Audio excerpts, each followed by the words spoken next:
¿Qué harías si en medio de una guerra brutal descubrieras que el enemigo más peligroso no tiene rostro humano? Hay historias de terror que nacen en la oscuridad, pero ésta se arrastra bajo el barro, entre cadáveres que deberían estar inmóviles. Cadáveres que vuelven a moverse. En 1916, en el frente occidental, el Oberleutnant Otto Reichen lidera a sus hombres a través de una trinchera alemana destruida. La guerra ya es una pesadilla, pero lo que encontrarán allí abajo desafía toda lógica y...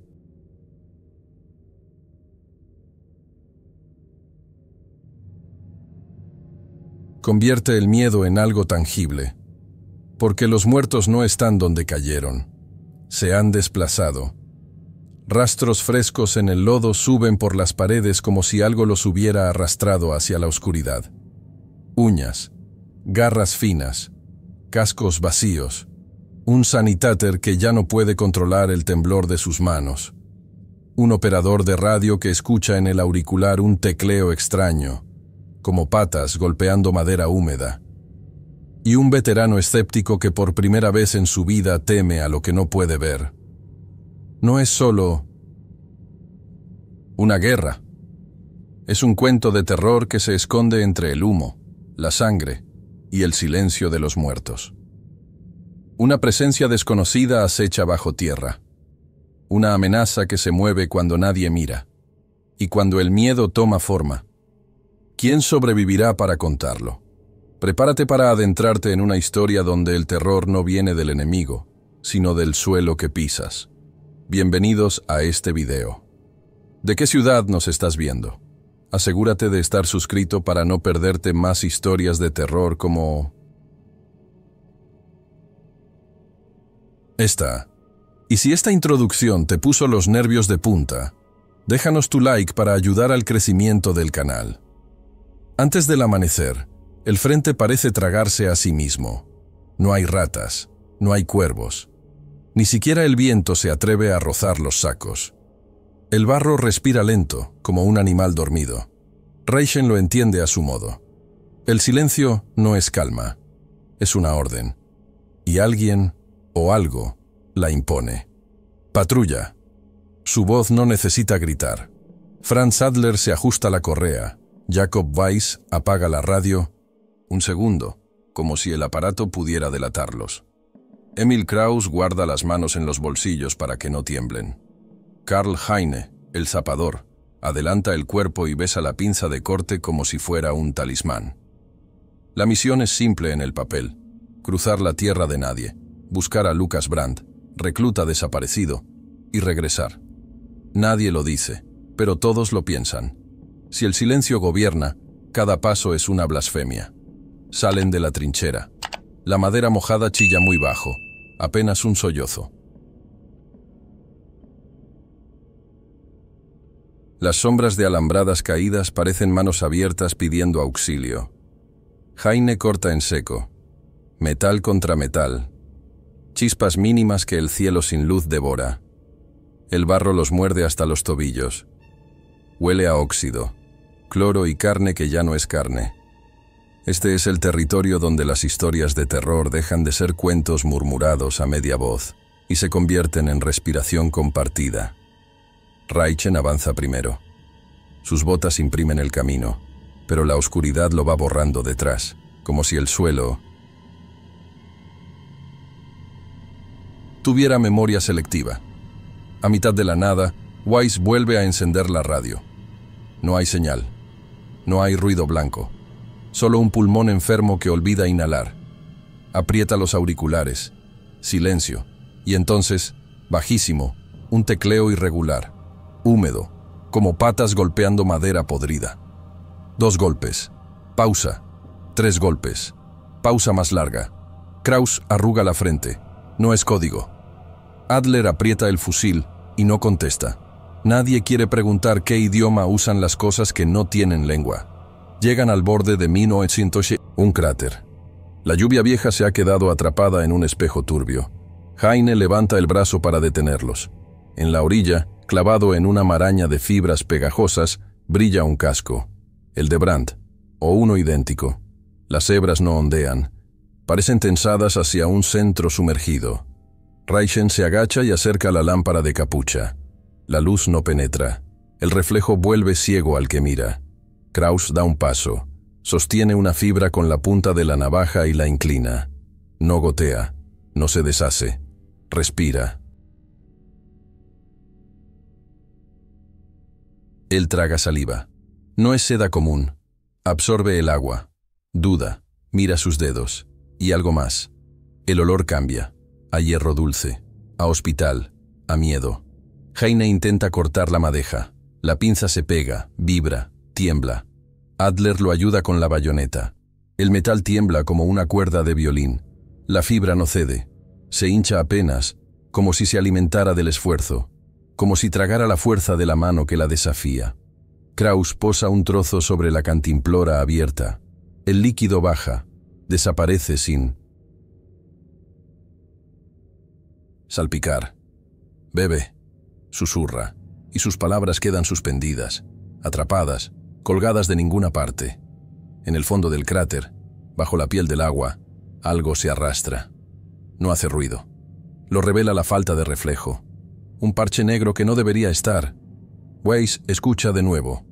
2 golpecitos. Ahora uno más, muy cercano, encima de la tabla de comunicación que cuelga del hombro de Adler. Pero detrás no hay nadie. Raichen alza la vista. Los sacos de arena de la línea enemiga parecen tener costras de la misma sustancia. Venas tensas que trepan y desaparecen en grietas. No es telaraña, piensa. Es un mapa de barro y sangre que redibuja las rutas de la muerte. Encuentran marcas en el casco, líneas finas, paralelas, demasiado ordenadas para ser azar. Heine hunde el brazo hasta el codo para liberar la pieza. Un latido espeso le sube por la muñeca. La fibra quiere quedarse con él. Kraus le echa yodo. La cosa se contrae, sisea sin sonido. Raichen ordena a Weiss cubrir el flanco. No hay disparos. No hay enemigos. Solo la certeza de que los están rodeando desde abajo, desde las costuras del terreno. Adler señala los surcos que ascienden por las paredes del cráter. Van hacia la trinchera propia, como si aquello regresara al origen, como si la línea de frente estuviera siendo bordada por manos ciegas. Weiss por fin arranca un murmullo de la radio. Breve, 3 notas rotas, y una voz que no es voz, un roce que imita un nombre. Lu, Cas. Lo dice el barro. Lo dice la fibra. Lo dice el hueco dentro del casco. Nadie repite el sonido. Kraus acerca la lámpara al agua. El parche negro se divide en filamentos que suben, prueban el aire, tantean. Cada hilo apunta a un corazón, a una garganta, a una duda. Adler retrocede un paso, no por cobardía, por instinto. El silencio vuelve a engordar, pesado, asesino. Y justo cuando Raichen abre la boca para dar una orden que tal vez los salve, el mapa bajo sus botas cambia de forma.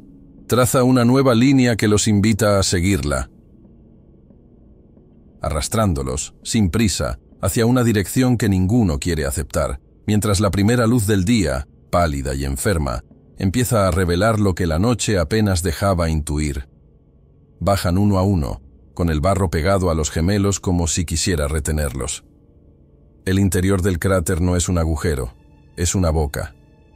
La lámpara corta el vaho y revela cuerpos suspendidos, capullos pálidos que gotean un suero lechoso. No se balancean con el aire, palpitan, acompasados con un pulso que no pertenece. A ninguno de los vivos. Adler se obliga a mirar.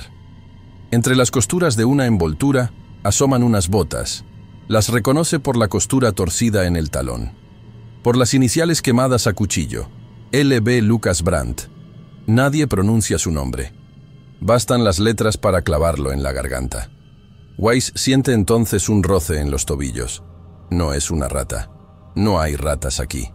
Es un toque frío, insistente, que se enreda y afloja, como probando la piel. Heine alza la lámpara. Las fibras se tensan en abanico. desde las paredes, convergentes, atentas. Una geometría hambrienta. Kraus, incapaz de contener la urgencia de comprender, acerca la lanceta. Una gota roja cae desde el filo, y antes de tocar el suelo, un filamento se adelanta, la captura y la desaparece. No lame, succiona, como una lengua sin boca. El médico recoge aire, y no logra soltarlo. Reichen, con la mandíbula apretada, escupe la orden. Retirada inmediata. Nadie discute.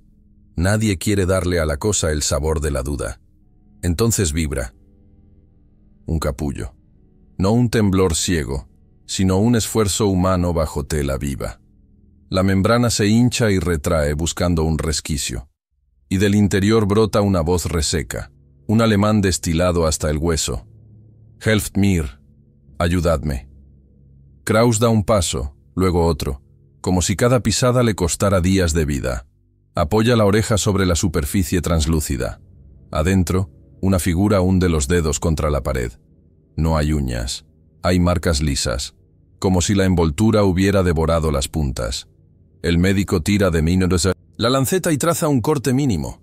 La fibra no se rasga, se abre y cierra, reacia, celosa, como un párpado. La sangre vuelve a caer. Los hilos cercanos vibran y se inclinan hacia el olor, coordinados, obedientes a un centro que no se ve. Adler se coloca junto a Kraus. Si es Brandt, lo sacamos. La frase le sabe a sentencia. Heine prepara la carga mínima, apenas una chispa, por si la cosa responde a fuego. Weiss intenta mantener la radio viva, pero el auricular solo regala una cadencia húmeda. El mismo tecleo, ahora mezclado con jadeos. El silencio del frente es un techo. Esta cavidad tiene sus propias reglas, y ninguna incluye la piedad. Reichen calcula distancias, evalúa rutas de salida. Nada sirve si el suelo decide cerrarse. Mira arriba. La orilla del cráter parece más alta. ¿Siempre fue así? La sensación de estar dentro de un órgano vivo es total. Late, se contrae, se escucha. Una historia de terror que se escribe sola con tendones y barro. Un cuento de terror sin narrador, salvo el hambre. Kraus tantea de nuevo. Esta vez introduce la hoja con firmeza. La membrana cede 1 centímetro, lo suficiente para que brote un aliento. Huele a humedad encerrada, a hierro gastado, a pan viejo y a miedo. Lucas, ¿me oyes? No espera respuesta. Llega un golpe desde dentro, otro. No parecen de puño, son de muñón. Adler muerde la bayoneta con los dientes para tener las manos limpias y sujeta la abertura con los dedos. El borde se pega a su piel y, por un segundo, no quiere soltarlo. Lo reconoce como alimento. Algo tantea el tobillo de Weiss con más fuerza. Un filamento atado a otros 3, torsionados, que ascienden y rodean. Él patea. No se rompen, rebotan y vuelven, pacientes. Heine chispea el encendedor y acerca la llama. El abanico se contrae con un siseo mudo, un rechazo que deja un rastro de olor dulce, casi agradable. Lo peor, lo placentero en el corazón del asco. Reichen decide. 2 cortes más, rápido. Kraus asiente y marca un segundo trayecto. Bajo la membrana, un ojo hinchado se abre, opaco, cubierto de una película espesa. Mira sin ver. Parpadea hacia afuera, como si aprendiera a hacerlo. Adler siente un calambre en la nuca.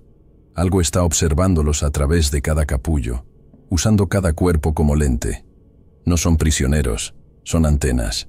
La radio escupe un nombre distorsionado. ELFT. Después un nuevo patrón.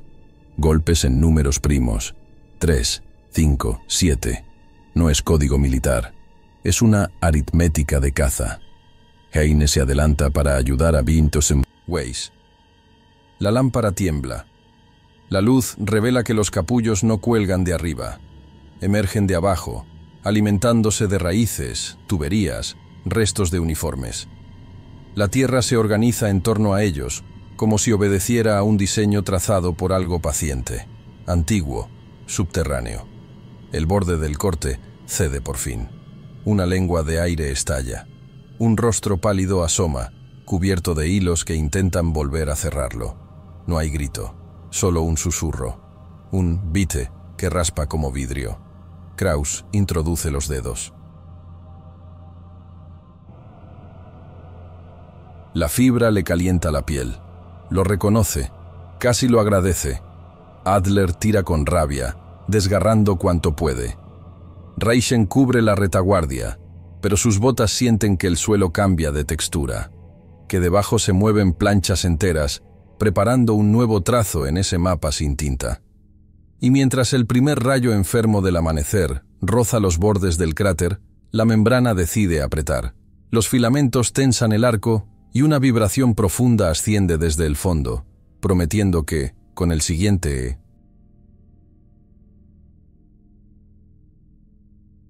aliento, todo lo que creían entender sobre la trinchera se reescribirá en otra lengua, húmeda y sin alfabeto. La retirada es un hilo tenso que puede romperse con un susurro.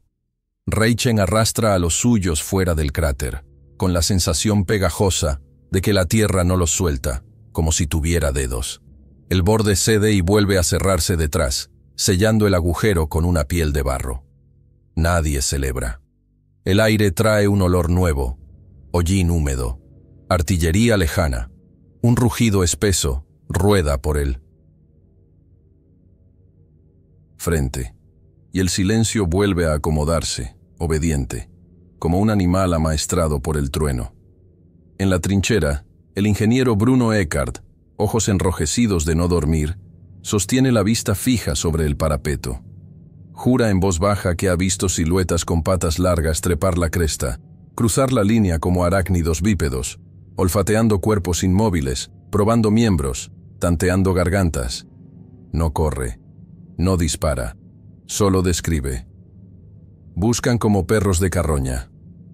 Weiss, con el teléfono de campaña Coase pegado a la oreja, intenta distinguir entre estática y respiración. De pronto, lo oye. Un esquema, un compás atento. Cada explosión lejana es seguida por un redoble seco, series de 8 golpes, repetidas a intervalos precisos. 8. Pausa. 8. Pausa. Como si alguien marcara el ritmo bajo tierra para que algo obedeciera arriba.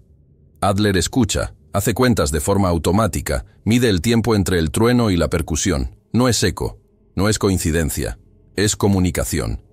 Ellas se mueven con la artillería, como si el bombardeo fuera su sombra. Las miradas buscan cielo y barro al mismo tiempo. El frente se siente hueco. Las tablas exhalan por las rendijas. El zapador Heine palpa la pared de sacos. Bajo la arpillera, la fibra ha tejido un entramado fino, ahora inmóvil, como si fingiera ser parte del fortín. Kraus, con voz que no le pertenece, expone un rumor que corrió por puestos franceses. Araignées de sang. Criaturas que cruzan la tierra de nadie oliendo hierro y miedo, que beben de los poros, que no rasgan la carne, la vacían. Bruno insiste. Las vio husmear con delicadeza casi tierna, elegir, arrastrar sin ruido. Luego, perderse entre sacos como si el parapeto tuviera pasillos secretos. Un nuevo bombazo muerde el horizonte. 8 golpes responden desde lo profundo de los tablones. No delante, no detrás. Aquí. Weiss separa el auricular con una mueca. El sonido también vibra en los dientes. Kraus frota la muñeca. La fibra adherida más temprano le dejó un cerco pálido que ahora parece brillo. Se alimentan del golpe, dice, sin querer escucharse. Reichen ordena cambiar de posición, medir munición, limpiar la línea. Nadie corre. Todo es calculado, silencioso, como si cada gesto pudiera despertar antenas invisibles. El barro, por momentos, parece contener un murmullo propio, semejante a palabras dichas en agua. Historias de terror, contadas por la zanja, a quien quiera escucharlas. Cuentos de terror sin moraleja, solo hambre. El primer cuerpo aparece donde no debería a 2 metros del puesto de tirador, apoyado con cuidado junto al parapeto, como si lo hubieran dejado para más tarde. Es Brandt, o lo que queda de él. Las iniciales siguen en las botas, y sus ojos, abiertos, tienen una película nacarada que devuelve la luz de la lámpara en círculos lechosos. No hay heridas que expliquen la falta de peso. El uniforme cuelga sin contenido, piel conservada sin cuerpo. Kraus no encuentra sangre alrededor, solo humedad fría y un olor dulce que se pega en la...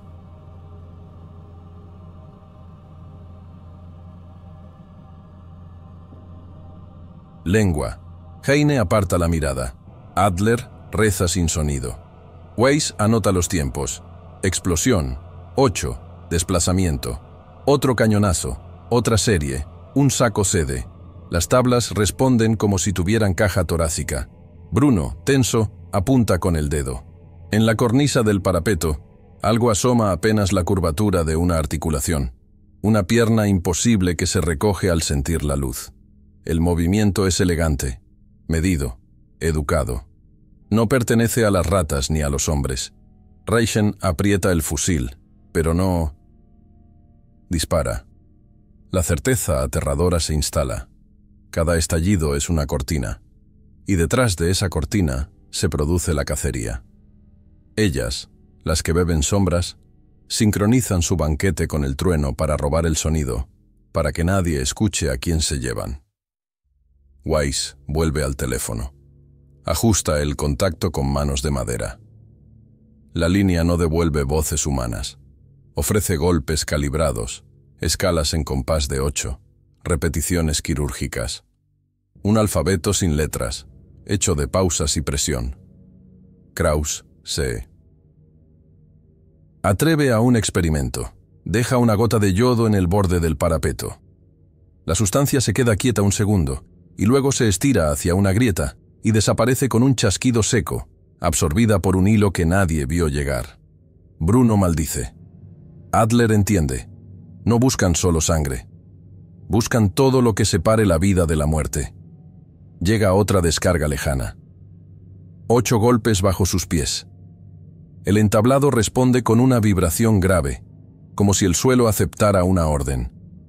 Alguien respira de más. El aire se espesa. Los sacos parecen inflarse con un rumor que no sale a la superficie. Reichen, con un gesto, manda a bajar los periscopios. Nadie quiere ofrecer sombras que delaten. La luz es un cebo. La trinchera entera se prepara sin acordarlo. Bayonetas caladas, lámparas entornadas, ojos del color del cansancio.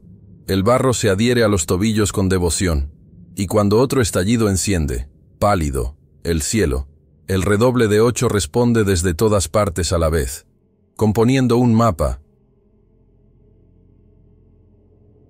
subterráneo que los rodea, marcando rutas invisibles que se acercan, paso a paso, hasta que la madera emite un gemido nuevo, y algo, al otro lado del parapeto, se yergue con la paciencia de quien ha aprendido a caminar de pie entre cadáveres, dispuesto a elegir, con calma, cuál será el siguiente cuerpo en quedar vacío. Kraus llega con los dedos helados, la mirada vacía, y tiende a Reichen un rectángulo húmedo que huele a hierro y perfume barato. Una carta, arrugada, rescatada del bolsillo de ENN. Brandt. Papel mordido por el barro. Tinta corrida en venas diminutas. Reichen la desdobla con cuidado. Nadie respira. La trinchera escucha. Lee en voz baja, como si al alzar el volumen pudiera llamar a lo que no debe venir. Querida Greta Vogel. La enfermera de retaguardia, la prometida de Lucas, un rostro al que ninguno conoce pero que, por un momento, alumbra un rincón de humanidad en ese pozo de madera y sangre. Las líneas hablan de turnos largos, del frío que se pega a los huesos, de un sueño repetido, una sombra que cruza la tierra de nadie cuando el trueno la cubre. Tiene las rodillas al revés, escribe Brandt, y camina con la paciencia de quien ya ha elegido. La frase cae como una bayoneta en agua. Reichen traga saliva y sigue. Si muero, que no me dejen solo en la noche. No me dejen con el silencio. Weiss baja el teléfono hasta el estómago. El patrón de los 8 golpes quedó en su cráneo, pulsando. Heine se descubre la cabeza un instante. Torpeza de iglesia en una zanja. Bruno Eckart mira el parapeto como si esperara que el barro hiciera una mueca. Kraus mantiene la vista en sus manos, en ese cerco pálido donde la fibra lo tocó. El médico no se permite temblar.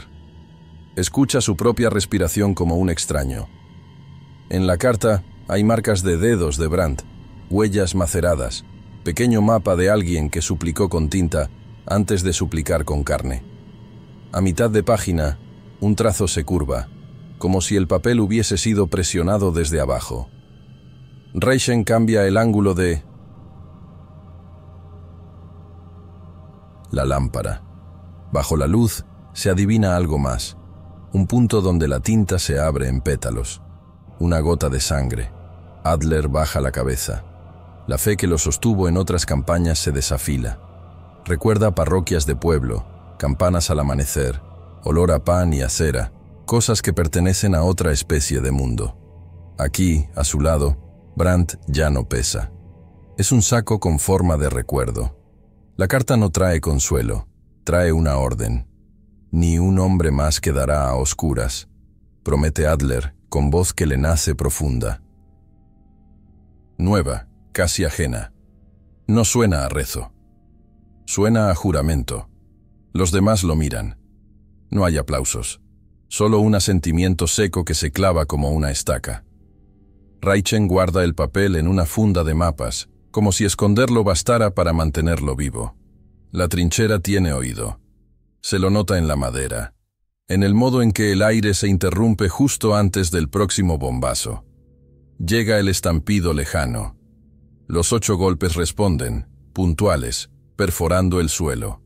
Un eco doméstico, cercano, como dedos en la mesa.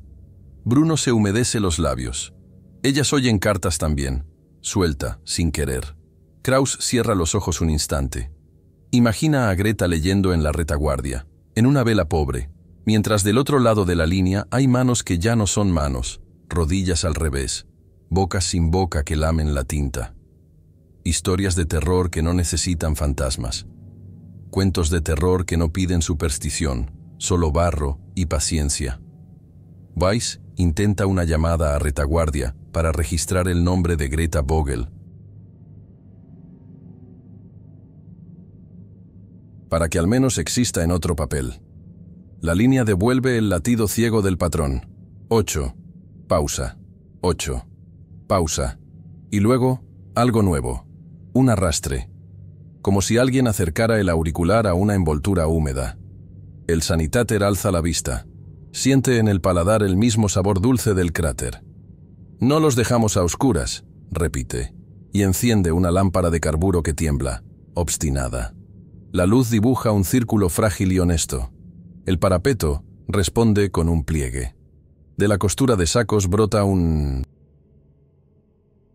hilo microscópico que tantea el aire, duda, retrocede. El brillo lo seduce. El hilo vuelve, más grueso, como si midiera la distancia entre promesa y alimento. Adler organiza guardias con la parsimonia de un funeral. Nadie solo. Nadie sin lámpara. Nadie sin nombre pronunciado en voz alta antes de cerrar los ojos. Reichen fija turnos con una precisión que roza la ternura, porque nombrar es atar. Cada hombre recita el del otro. La trinchera se llena de susurros. Ninguno invoca a Dios. Invocan a Greta, al pan de mañana, a una calle que ya no recuerdan. El juramento toma forma. Luz de pobre, pero luz. El bombardeo lejano vuelve a rodar. Los golpes subterráneos lo imitan, impacientes. Algo escala por detrás del parapeto con la calma de quien ya aprendió el camino. Heine ajusta la pinza. Bruno apunta la lámpara hacia la cornisa, y la luz pálida revela la curva imposible de una articulación que no pertenece a ningún manual de anatomía. Un ángulo invertido. Una rodilla que mira hacia él. pasado. Kraus siente la fibra vieja tirarle del pulso, recordándole que lo marcado regresa a cobrar. Weiss pega el auricular a la oreja. No busca voces, busca huecos, porque el silencio, aquí, habla. Y cuando la madera resuena, como una caja que va a abrirse, la promesa de Adler cae sobre todos ellos como un hilo encendido, justo en el momento en que, más allá del parapeto, una figura delgada tantea el borde y deja que su sombra caiga primero, invitando a la luz a decir si de verdad es capaz de espantar a lo que viene. Al mediodía el sol llega roto, filtrado por nubes de humo y ceniza. No calienta, desnuda.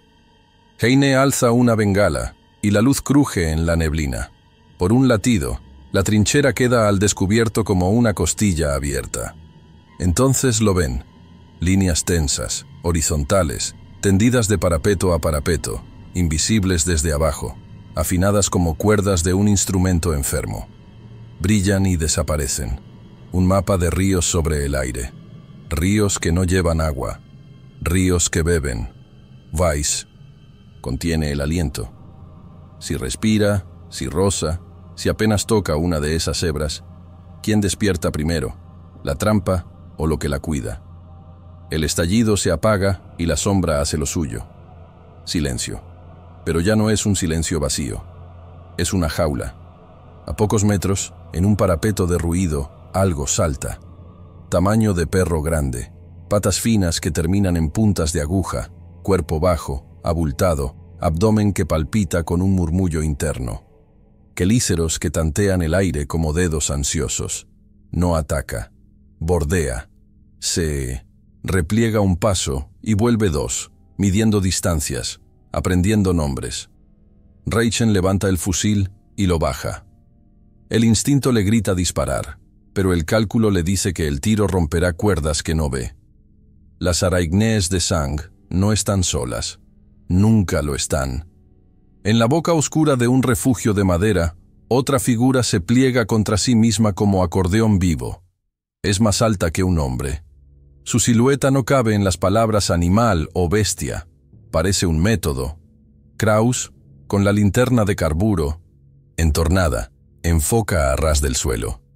Cientos de filamentos en paralelo, algunos vibrando con una frecuencia tan baja que da náuseas. Bruno Eckart, ingeniero por oficio y supersticioso por necesidad, reconoce pautas. Cruces, nodos, empalmes, arquitectura. La red está diseñada para dirigir, no solo atrapar. Empuja los pasos hacia donde la madera cruje más, hacia la zona de recogida. Cuentos de terror en geometría pura. Historias de terror escritas con hilo. Luz corta, nada de sombras largas. Ordena Reichen, sin separar la vista de la cosa pequeña que caza por ensayo y error. Heine sujeta otra bengala. Si la enciendo, ellas ven mejor, susurra. Adler niega. Nosotros también. Hay que elegir quién aprende más en un segundo. Heine raspa la cabeza de la bengala con gravedad de cirujano. El destello desvela a otras tres, quietas, en los flancos, pegadas a la arena como piedras con patas. Sus ojos, si son ojos, no buscan brillo, buscan pulso. Weiss traga saliva. Su garganta se mueve y un hilo vibra en respuesta, como si oyera la sangre. Adler recuerda la carta de Brandt y su promesa. Ni un hombre más quedará a oscuras. A veces la luz es cuchillo, a veces carnada. Reichen asiente apenas. Enciéndela. Heine la alza y el cielo enfermo se ilumina otra vez. El entramado reluce con una belleza que da vergüenza mirar. Es un plano de la trinchera y también de lo que hay debajo, una traducción del terreno a hambre. Los nodos laten. En cada unión, un punto que responde con 8 pequeños latidos, como si la artillería hubiera instalado metrónomos vivos en las costuras del frente. 8, 8, 8. La criatura del parapeto avanza con elegancia insultante.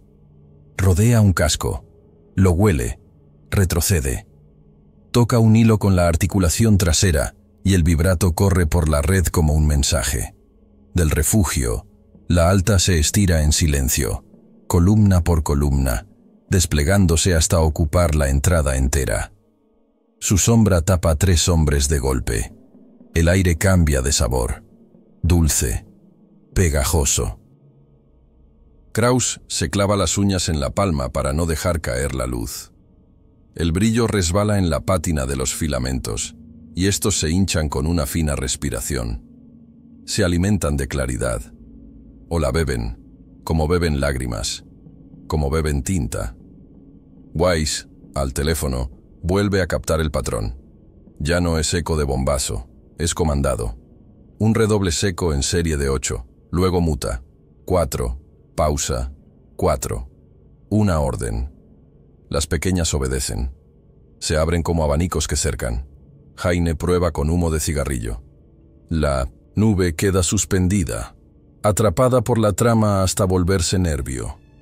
Bruno, con precisión de taller, corta un hilo con la hoja y el corte se cierra detrás, como piel ofendida. La red limpia la herida de sí misma y al hacerlo, recuerda el sitio. Empieza a replicarse 1 centímetro más allá. Inteligencia de costura. Adler respira por la nariz, lento, disciplinado. Coloca la bayoneta a la altura del codo. No hay instrucciones en ningún manual para esto. A rodilla inversa, dice, apenas audiblemente, recordando la carta. La alta se inclina. La curvatura imposible de su pierna brilla como porcelana húmeda.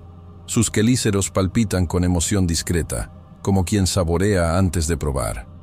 Reichen calcula una diagonal libre de hilos y la marca con el gesto más pequeño. Un corredor, un intento. Kraus asiente. Heine escoge una cuerda cargada y deja caer en ella una gota de aceite. Esta no cae, se extiende, creando un lente donde la luz tiembla. Y, detrás del lente, algo se aproxima, arrastrando un montón de caparazones vacíos. Herramientas, no trofeos. El sol se deshace en virutas blancas. Los hombres sudan y el sudor atrae vibraciones. La red canta bajito. No es melodía. Es hambre con ritmo. Las pequeñas saltan de manera alternada, nunca juntas, probando reflejos. Una roza el hombro de Weiss. No muerde. Le roba una lágrima. Él no entiende por qué le corre de pronto la mejilla. Kraus ve cómo la gota fija su ruta hacia un hilo y desaparece absorbida sin compasión. Bruno se sentóse. Oye a sí mismo diciendo conductividad de vida, y se odia por poner palabras humanas a lo que no quiere entender. Reichen inclina el fusil hacia el corredor. 3 pasos marcados. El primero golpea madera. El segundo evita una hebra que solo existe cuando el humo la delata. El tercero es hacia la sombra, donde la criatura alta se pliega, lista para abrirse. Detrás, bajo tablas y sacos, los 8 latidos se convierten en una sola vibración grave, sostenida, como si toda la red respirara al mismo tiempo. Una invitación. Una trampa. Un trato. La bengala muere, soltando un último espasmo de luz enferma. La red, por un suspiro, resplandece completa. Rutas, nidos, atajos, la cartografía de una cacería a plena luz. Y justo cuando el brillo se apaga y la sombra se adueña otra vez del parapeto, la figura del acordeón vivo termina de desplegarse. Deja ver una fila de agujas que no son dientes y un hueco que no es boca, y adelanta un paso lento, ceremonial, como si esperara que alguien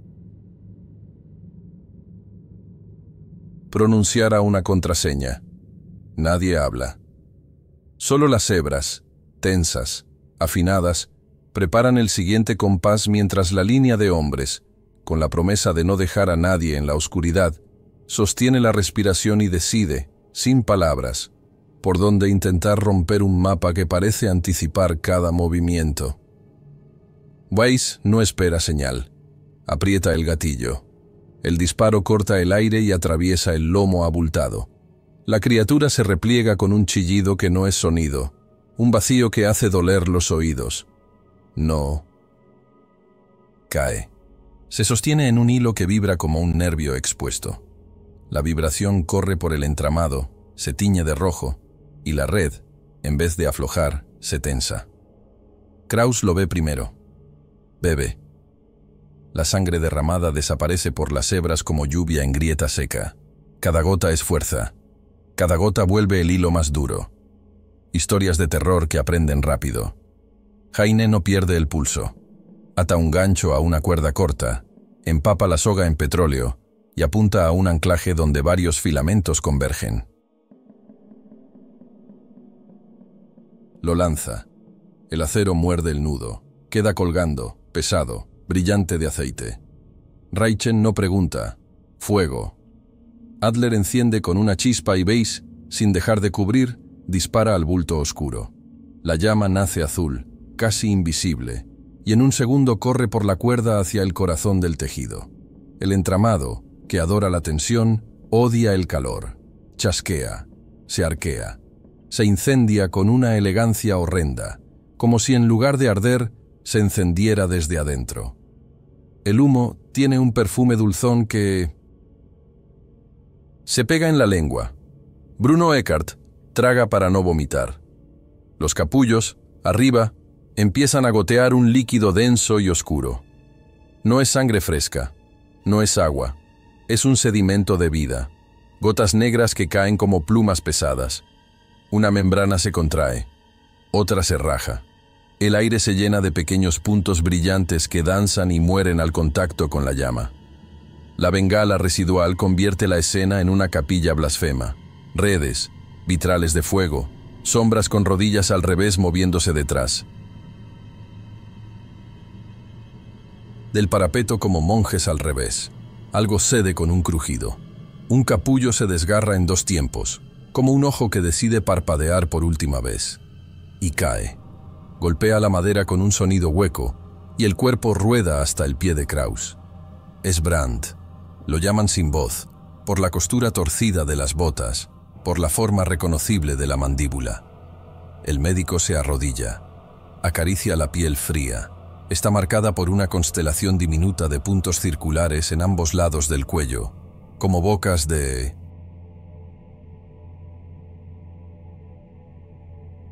alfiler. No mordieron carne, extrajeron vida de las paredes de la sangre, sorbo a sorbo. Cuentos de terror sin colmillos, con agujas.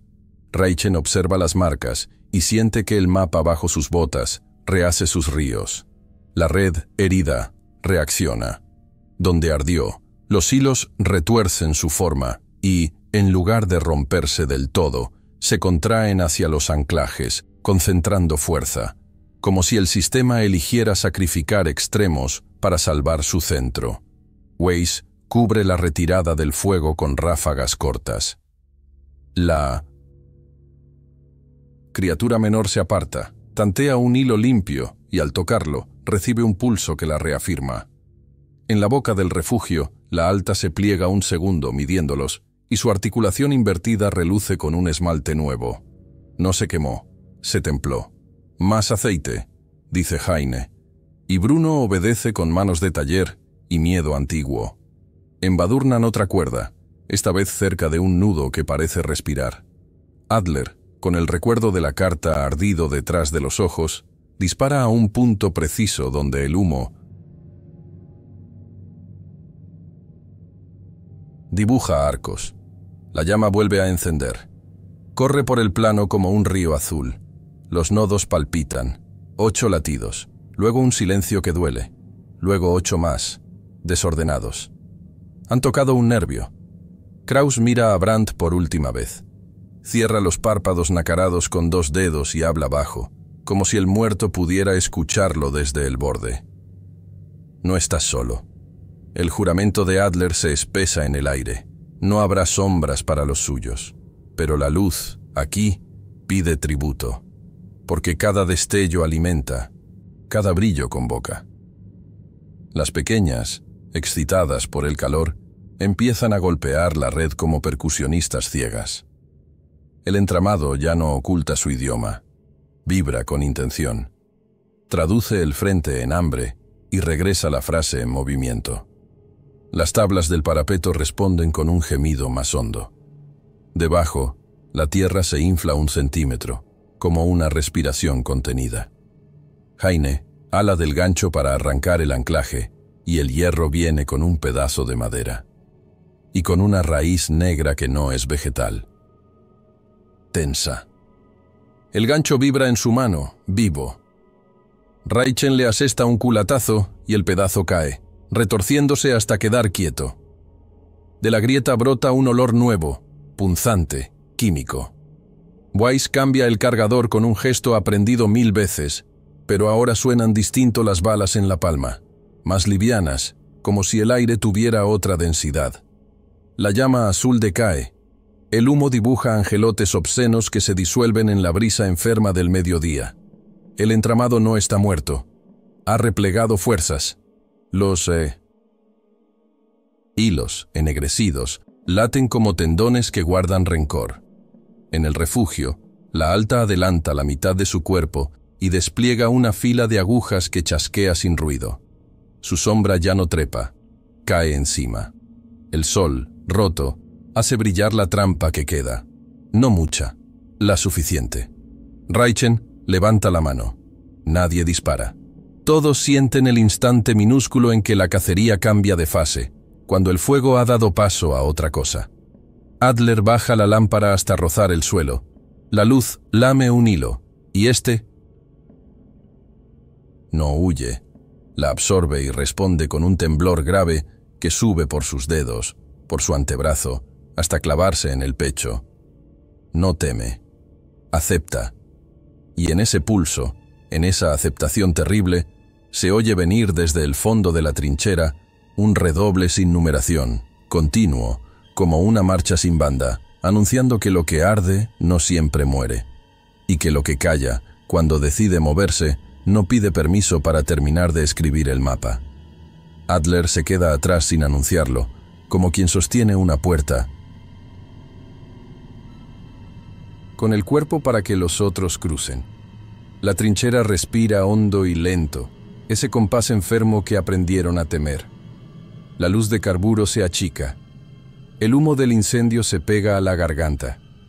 Y entonces lo ve, entre los sacos de arena, donde la arpillera se humedece y se oscurece, brillan decenas de ojos apagados, carbones empotrados, pupilas sin párpado que no parpadean jamás. No están encendidos, están atentos, cada uno enfocado en un punto exacto del pecho de Adler, como si midieran su latido. Del parapeto se descuelga una araña enorme. No suena. Los hilos que la sostienen apenas existen, tan finos como cabello de niño, tan delicados que la luz no los encuentra. Baja en ángulos que insultan a la anatomía. Rodillas hacia atrás. Abdomen cargado de vida ajena. Los quelíceros palpitan con una impaciencia elegante. Adler traga saliva y encara. No retrocede. Sabe que correr es cantar su nombre en el idioma del hambre. Una voz se quiebra dentro de su cabeza. No viene del cielo ni de la tierra. Viene de la madera, de un hueco entre tablones, de la esquina donde nadie mira. No corras. No es alemán, no del todo. Kraus gira la lámpara y descubre a medio metro un bulto pegado a la pared. Un hombre envuelto en seda hasta el pecho, el rostro apenas libre, barba de varios días, labios blanquecinos. Reconocen el uniforme francés debajo de los hilos. Dieter Holm, mensajero capturado y dado por muerto. El vendaje vivo aprieta su tórax con cada respiración. Kraus se arrodilla a su lado. «No corras», repite Holm con voz de vidrio astillado, y escupe una frase que se queda flotando en la carne del aire. Ellas separan a los vivos por el pulso, no por el ruido, por el latido, por la música de la sangre. Adler siente el propio corazón haciéndole traición. Cada golpe es una bengala en la noche, cada sístole un disparo a su posición. Intenta calmarse, reza sin palabra, un rezo mudo que no pide milagro, solo ritmo. La araña desciende un tramo más, ladeando el cuerpo como quien Escucha una melodía ajena. Los ojos en los sacos cambian de foco, y por un momento todos miran a Kraus. El médico saca la navaja, decide con un gesto mínimo, y corta la seda en un costado del francés. La fibra no sangra. Supura una humedad tibia que huele a tinta rancia. Los hilos se pegan al guante como coágulos calientes. Suben por el dorso de la mano. Buscan arteria. Kraus intenta sacudirlos, y la tela viva se agarra a su muñeca con una dulzura insoportable. «Quieto», dice Holm, pero ya es ahí. Tarde para la calma. Weiss gira para cubrirlos, y la red responde con un escalofrío que mueve el suelo. 8 golpes pequeños, repartidos, el metrónomo de la cacería. Heine quema un cabo de cuerda y lo arrima a la traba de seda. El material se retuerce, se ennegrece sin romper del todo, como cuero mojado. Kraus logra abrir otra franja y tira.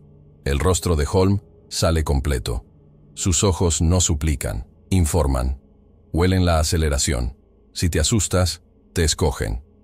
La frase es un cuchillo. En historias. De terror hay reglas que salvan. En este cuento de terror, la regla es cruel. Respirar es delatarse. La araña enorme se inclina. No precipita el ataque. Calcula. Sus quelíceros tantean el aire cerca del cuello de Adler, midiendo la vibración de su vena, ese hilo rojo que la red adora.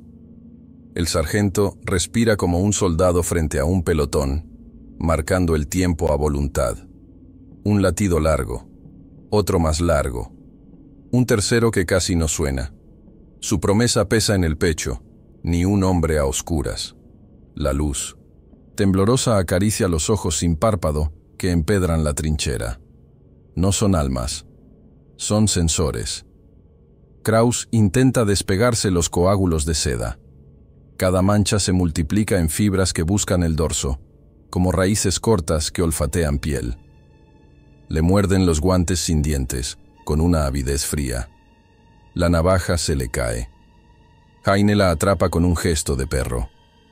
«Pulso», repite, y sujeta la muñeca del médico contra la madera, inmovilizándole la arteria. El hilo sobre el guante pierde interés, como si la vida se apagara entre los tendones. Entonces la araña duda. La pausa es mínima. Un ruido lejano, un bombazo ahogado, quiere traer el patrón de siempre. Pero arriba el sol herido hace brillar los filamentos como nervios expuestos, y por un instante la partitura se rompe. Weiss apunta a la articulación invertida, no dispara. Espera el error. Holm exhala, y la seda que le aprieta el pecho vibra en la escala de 8. A cada respiración, la red contesta. «Me usaron para llamar», dice, y la vergüenza se le pega al paladar. «Me dejan consciente para que el miedo marque el camino». La araña baja 1 milímetro. Sus ojos no existen, pero sabe dónde mirar. Adler cierra los párpados un segundo. Junta los dedos sobre el fusil como si fueran cuentas de un rosario sin fe, y logra que su corazón obedezca una orden que se siente imposible. Golpe uniforme, grave, casi dormido. La trinchera recoge ese compás y lo imita. Los hombres, sin hablar, disminuyen. Se vuelven estatuas, respirando por debajo de la piel. Los ojos de carbón pierden brillo. Los hilos aflojan un tono. Kraus, con la mano libre, corta de un tirón y libera el hombro de Holm. La seda chilla en silencio, molesta, y le deja en los dedos una pátina que arde suave, adictiva. Quiere limpiarse. No puede. Sabe que si intenta arrancarla, la fibra aprenderá la ruta de su pulso. Se queda quieto y el ardor lo obedece. La araña grande gira la cabeza hacia el refugio, como si escuchara una orden profunda. Los pequeños al borde del parapeto se tensan, atentos al siguiente compás. Reichen, a unos pasos, ha bajado la lámpara hasta tocar el barro. El círculo de luz es poca cosa, pero corta la sombra suficiente para que la red tenga que elegir. Hambre o estrategia, sacrificio o paciencia. El mediodía enfermo marca en el cielo una grieta blanca, y por ella entra una claridad pobre que hace vibrar los hilos. Adler abre los ojos. Holm parpadea como quien despierta en otra guerra. Y el silencio, ese asesino de uniforme humilde, junta los dedos para dar la señal. Justo cuando, detrás del parapeto, algo más pesado que todo lo visto hasta ahora, desplaza los sacos con una decisión antigua, preparando el escenario donde cada latido tendrá precio, y cada mirada hacia arriba podría ser la última. Reichen no duda. La trinchera vibra como pecho enfermo, y él reparte tareas con una frialdad que sostiene a los vivos. Sangre, pero no humana. Kraus asiente a regañadientes. Heine vacía la reserva de suero con hierro, lo mismo que debía salvar anémicos, y lo rocía sobre un maniquí de prácticas, viejo, de corcho y lona. Bruno trae de la cocina bolsas de vísceras requisadas, todavía tibias, y las encaja dentro del torso como si armara un corazón falso. El olor revienta en la garganta. Weiss prepara el teléfono de campaña. Sus dedos tiemblan solo hasta que apoya el auricular en la mejilla. Entonces encuentra un pulso ajeno, el del cable, y se vuelve piedra útil.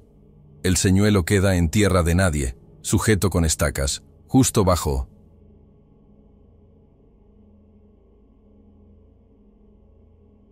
la cúpula de hilos que el mediodía herido aún deja ver en destellos.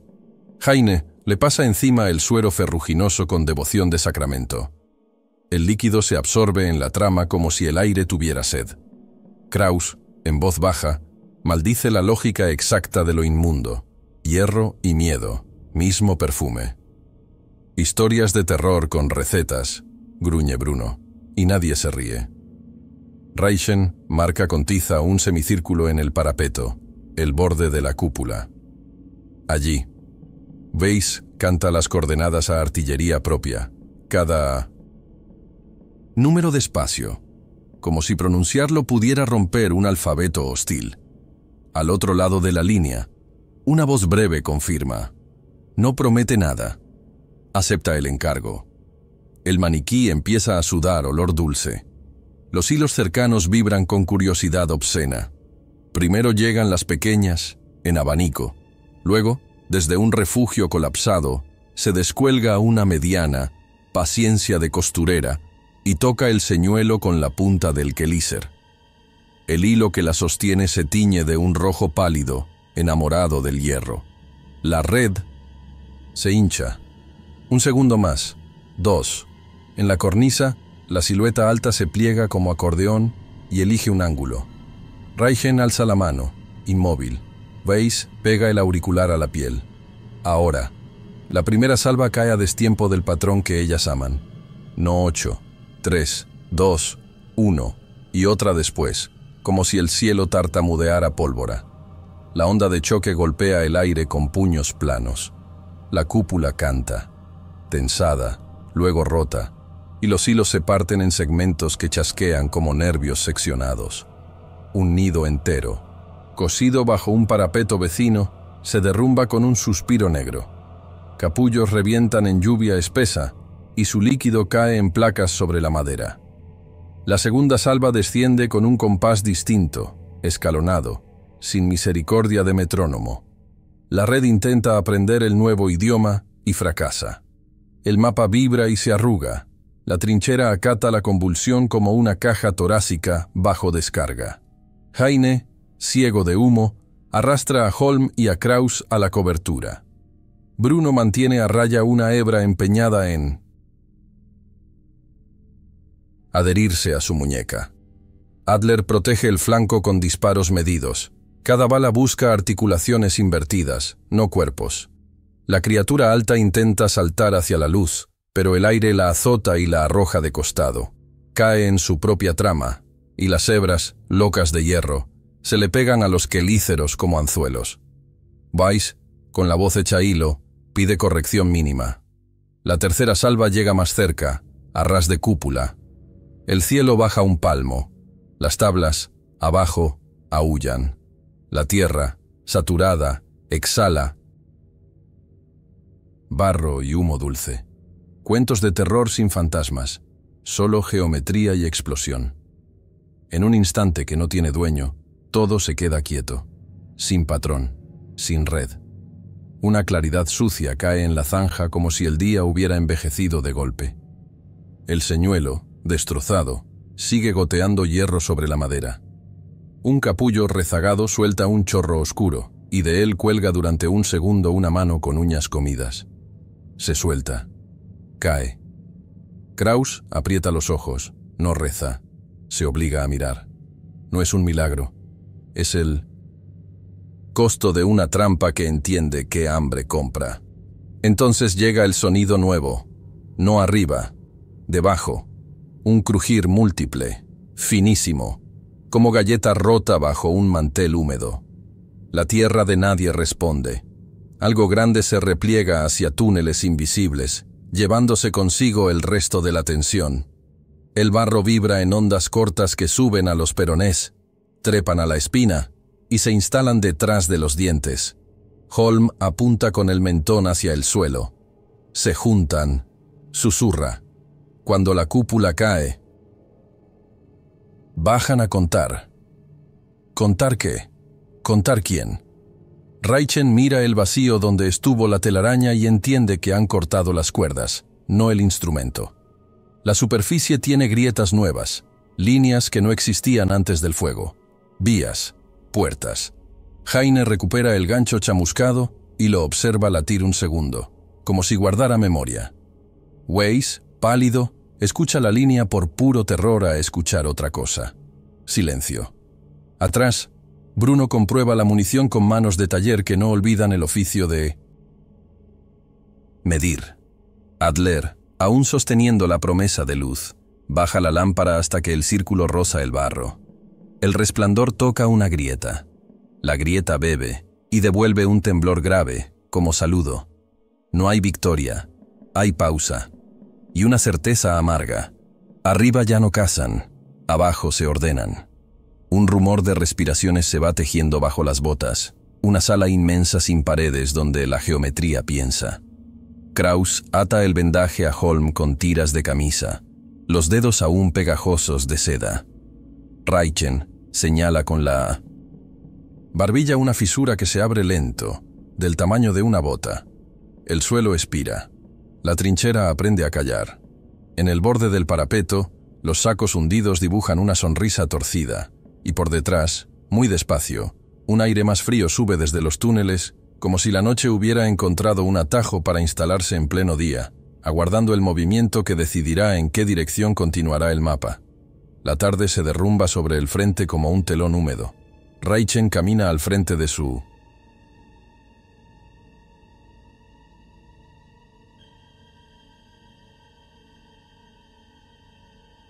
sección, con Brandt cubierto y Holm apenas consciente, ambos en una camilla improvisada que cruje con cada paso.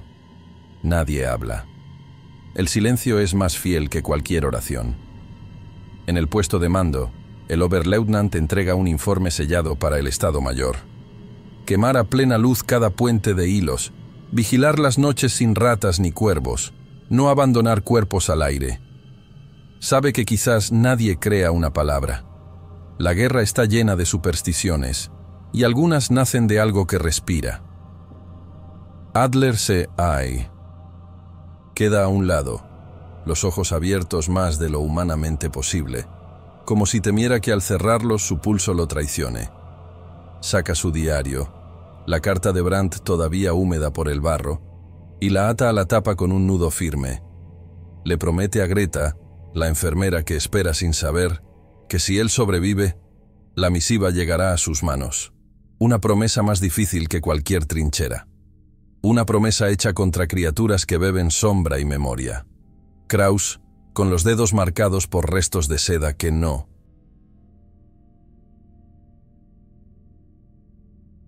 ha podido arrancarse, permanece despierto. Junto a su catre, como enfermero inútil ante un mal que no entiende, escucha. Y cada vez que la artillería se calla, cuando el frente se queda sin rugidos, escucha ese redoble de 8 golpes, en la madera del refugio, dentro de las paredes, en el aire que tiembla antes de respirar. 8. 8. 8. Un idioma sin boca que jamás se calla. Cuando por fin apaga la lámpara, el viento agita la lona de la entrada del búnker. Al principio parece un gesto natural, una corriente cualquiera. Pero el movimiento tiene ritmo, una cadencia demasiado perfecta. El médico se incorpora, inmóvil, mientras la sombra de la lona dibuja un arco, como una rodilla al revés tanteando el borde de la luz. La tierra de nadie se extiende, muda, pero no vacía. Bajo el barro que devora botas y nombres, ellas se reagrupan, reescriben hilos, vuelven a trazar mapas. No entienden fronteras, no obedecen banderas, solo escuchan corazones, y caminan despacio, bebiendo la guerra hilo por hilo, esperando el momento en que algún hombre vuelva a creer que está a salvo.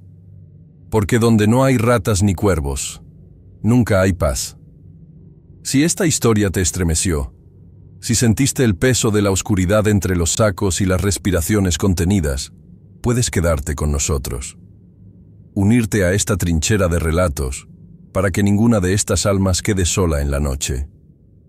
Un like o una suscripción puede ser la lámpara que mantenga a raya lo que se mueve bajo tierra. Y cuéntanos en los comentarios. ¿Crees que cuando el silencio domina, hay algo más escuchando tu pulso?